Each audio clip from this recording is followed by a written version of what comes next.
Good morning, children. Today we will study about recruitment. So, recruitment can be defined as the process of searching for prospective employees and stimulating them to apply for the jobs in the organization. So, searching for the prospective employees. The type of employee required, that type of employee is searching. So, searching for the prospective employees and stimulating them to apply for the job is basically called the recruitment process. What happens? What is the benefits of this? The objective of the recruitment is to create a pool of prospective candidates. So, main objective is to create a pool of prospective candidates from which the best candidate can be selected.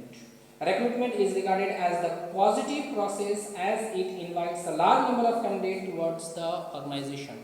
So, through the process of recruitment, a large number of employees are attracted towards the organization.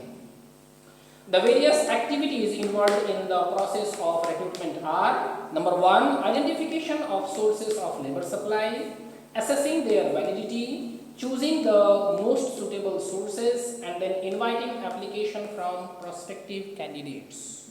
So, first one is identification of sources of labor supply, from where we can get the labor supply, that is the sources of labor supply. Then second is assessing their validity, how much valid they are for my organization. Then third is choosing the most suitable source. There are various sources of labor supply. The most suitable source should be chosen. And then the last one is inviting application from prospective candidates, and the candidates application should be taken or invited by the organization. So these are basically the four process of recruitment, activities involved in the recruitment. Now, recruitment is done via two processes. There are two sources of recruitment. So, sources of recruitment: internal source and external source. In this video, we will study about the internal source. In the next video, we will study about the external source.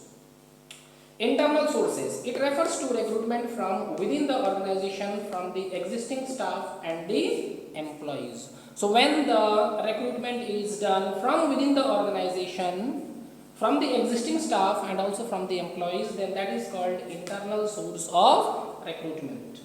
Now, there are two processes: transfer and promotion are the two processes by which the internal source of recruitment is done. First is transfer. It refers to shifting an employee to a similar job with no change in salary, status and responsibility.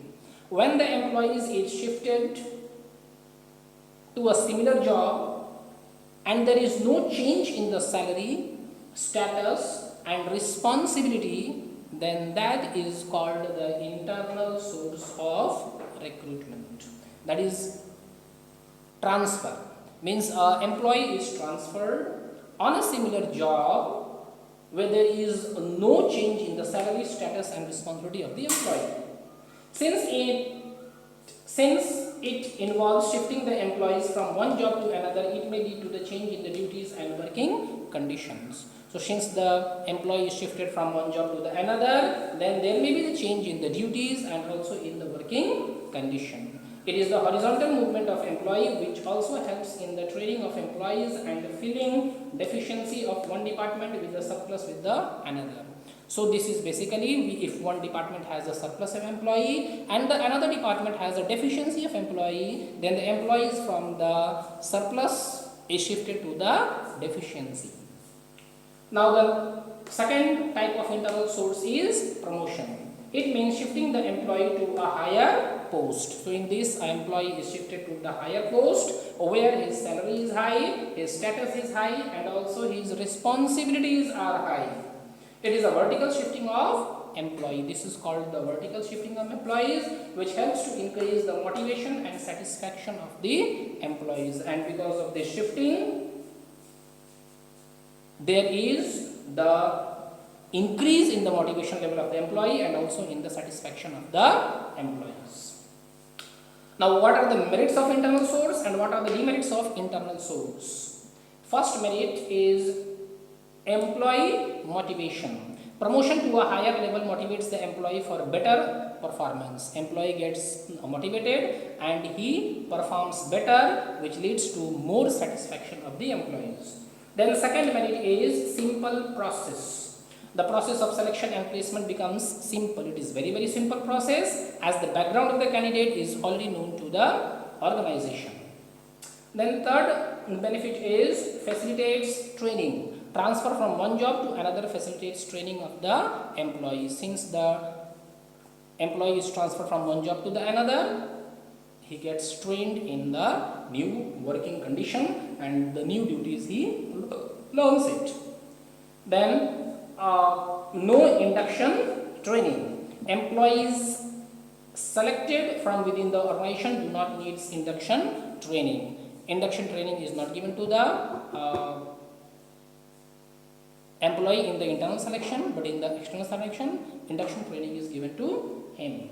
Then the next one is filling deficiency. It helps to fulfill the deficiency of one department with the surplus in the another, which we have taught it here, that one surplus department, the employees are moved from the surplus department to the deficient department.